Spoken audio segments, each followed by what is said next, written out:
The Beast of Omaha, the story of Heinrich Severloh and D-Day. Introduction. A storm on Omaha Beach. Picture this. It's June 6, 1944, and the sun is barely up over the Normandy coast. The waves are crashing hard against Omaha Beach and thousands of American soldiers.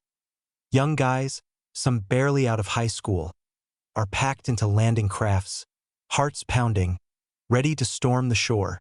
This is D-Day, the moment the Allies launch their massive invasion to liberate Europe from Nazi control.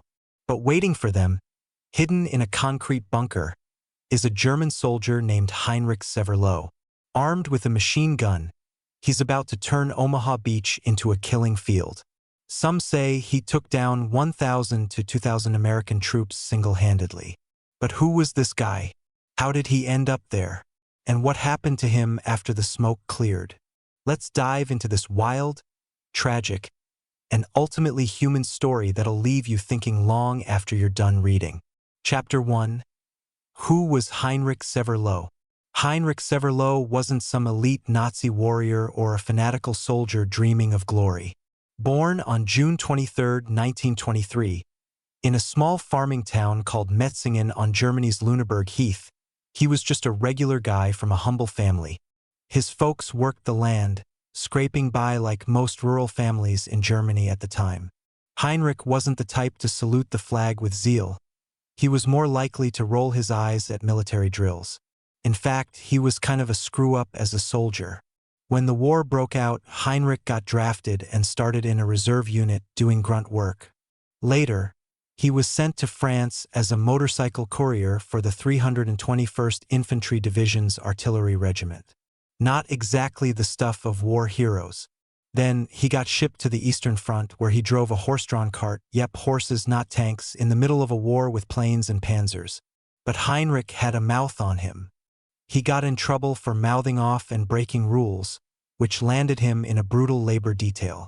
The work wrecked his health, and he spent months recovering in a hospital. By the time he was back on his feet, his unit had been moved to Normandy, and he was assigned to a bunker on Omaha Beach, Strongpoint 62. That's where his story takes a dark turn. Chapter 2, D-Day, the invasion that changed the war. To get why Omaha Beach was such a big deal, let's zoom out for a second. Operation Overlord, the Allied invasion of Normandy, was a game-changer in World War II. The plan was to hit 5 beaches along an 80-kilometer stretch of the French coast: Utah, Omaha, Gold, Juno, and Sword. The goal? Punch through Nazi defenses, liberate France, and start pushing toward Germany to end Hitler's reign. Omaha Beach was the toughest nut to crack. About 5 miles long, it was flanked by steep cliffs and bristling with German bunkers, machine guns, and mines. The Americans thought they'd face light resistance. They knew the German 716th Infantry Division was holding the beach, a mix of inexperienced troops, including some former Soviet POWs who'd switched sides. What they didn't know was that the crack 352nd Infantry Division, including Heinrich Severloh's unit, was also there.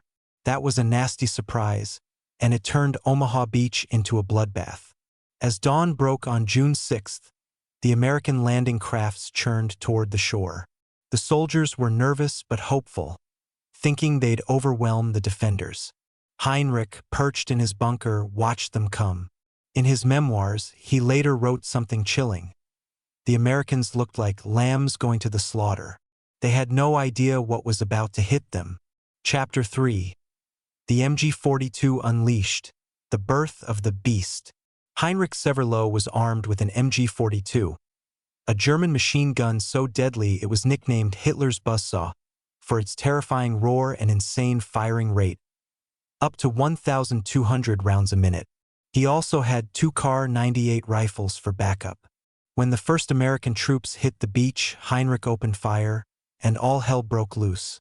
He burned through 12,000 machine gun rounds and 400 rifle rounds that day. In his own words, he could see the bullets kicking up sand and water, tearing through the men as they spilled out of their landing crafts. He described waiting for the ramps of the boats to drop, then firing directly into the openings. The beach quickly became a graveyard, littered with bodies. Survivors scrambled for cover, some hiding behind the fallen, but the MG42 7.92mm rounds could punch through almost anything. Heinrich claimed he killed between 1,000 and 2,000 Americans, possibly half the total losses on Omaha Beach, where around 4,400 U.S. troops were killed or went missing. Was he exaggerating? Probably. In the chaos of battle, it's hard to keep count, and some of his kills were likely wounded men. Still, there's no doubt his gunfire caused horrific losses. The 16th Infantry Regiment of the U.S. 1st Infantry Division took the brunt of it. These were regular guys, farmers, factory workers, kids fresh out of school who'd trained for months for this moment. Heinrich's relentless fire turned their dreams of victory into a nightmare. The nickname Beast of Omaha stuck, not because he was a monster in his heart, but because his actions that day were monstrous in their impact. Chapter 4. The Fall of Strongpoint 62 and Capture. Despite Heinrich's deadly barrage, the Americans didn't give up. They pushed forward, taking heavy losses but eventually outflanking the German defenses. Strongpoint 62 was overrun, and the German officer in charge was killed. Heinrich was ordered to escort 4 captured American soldiers to another strongpoint, number 63, in the nearby village of Colleville-sur-Mer. But the tables turned fast. American troops attacked the new position, freed their comrades, and took Heinrich prisoner. His war was over, but his journey wasn't.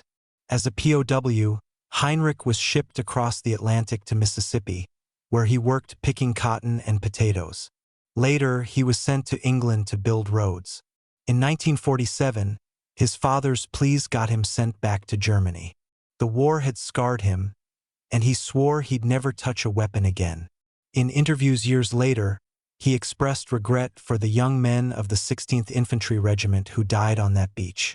"I wouldn't want to be in their shoes," he said. Chapter 5. An Unlikely Friendship and Redemption. Here's where the story takes a wild turn. In the 1960s, Heinrich met an American named David Silva, a soldier he'd shot and wounded on Omaha Beach. Silva, just 19 during the battle, survived, became an army chaplain, and moved to Karlsruhe, Germany. The two men started talking, and something incredible happened. They became friends. Their story was so remarkable that it inspired a documentary, Enemies at Omaha Beach, a story of unlikely friendship. It's a testament to the power of forgiveness and the human ability to move beyond the horrors of war. Heinrich lived until 2006, passing away at 82. His life wasn't just about that one bloody day on Omaha Beach. It was about what came after, about finding a way to live with the past and make peace with it. Chapter 6. The Bigger Picture: World War II and Its Costs. To really get why D-Day mattered, let's talk numbers. World War II was a global catastrophe. The U.S. lost about 407,000 troops overall, with 250,000 of those deaths in Europe. The Normandy invasion alone cost the Allies around 10,000 casualties on D-Day, including 4,400 killed or missing on Omaha Beach. The Germans, stretched thin by 1944, were losing ground fast. Their economy was crumbling. Historians estimate Germany's GDP dropped 20% from its pre-war peak, crippled by Allied bombings and the grind of the Eastern Front. Meanwhile, the U.S. was an economic powerhouse. By 1944, America's GDP was roughly $1.5 trillion in 2025 dollars, fueling a war machine that churned out 300,000 planes and 88,000 tanks. Operation Overlord wasn't cheap. Experts peg its cost at $10 billion in today's money. But it paid off. D-Day cracked open Fortress Europe, paving the way for the Nazis' defeat less than a year later. Omaha Beach wasn't just a battle. It was a symbol of American grit. Movies like Saving Private Ryan immortalized it, showing the raw courage of those soldiers under fire. But it's also a reminder of the cost. Every one of those 4,400 losses was a person with a story, a family, a future cut short. Chapter 7. Why this story hits home. Heinrich Severloh's story isn't just about war.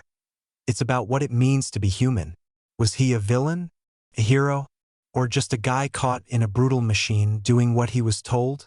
His actions on Omaha Beach were devastating, but his later life, his regret, his friendship with David Silva, shows there's more to people than their worst moments. For Americans, this story resonates deeply. D-Day was a defining moment, a testament to the bravery of the greatest generation. But it also forces us to face the reality of war. It's not just about victory or defeat, but about the lives lost and the scars left behind. Heinrich's story reminds us that even enemies can find common ground, that healing is possible even after unimaginable pain. Chapter 8. My take on it. As I dug into this story, I kept asking myself, what was going through Heinrich's mind as he pulled that trigger? He wasn't a cartoonish bad guy. He was a farmer's son, stuck in a war he didn't start. War blurs the lines between right and wrong, turning ordinary people into instruments of destruction. But what really struck me was his friendship with Silva. In a world full of hate, two guys who'd been on opposite sides of a machine gun found a way to connect. That's the kind of hope we need today. Conclusion: lessons from Omaha Beach. The story of Heinrich Severloh isn't just a war story. It's a human one. It's about the chaos of battle, the weight of choices, and the power of forgiveness. Omaha Beach stands as a monument to American courage, but also to the shared tragedy of war. Let's honor the fallen by remembering their stories, and by working for a world where such sacrifices aren't needed.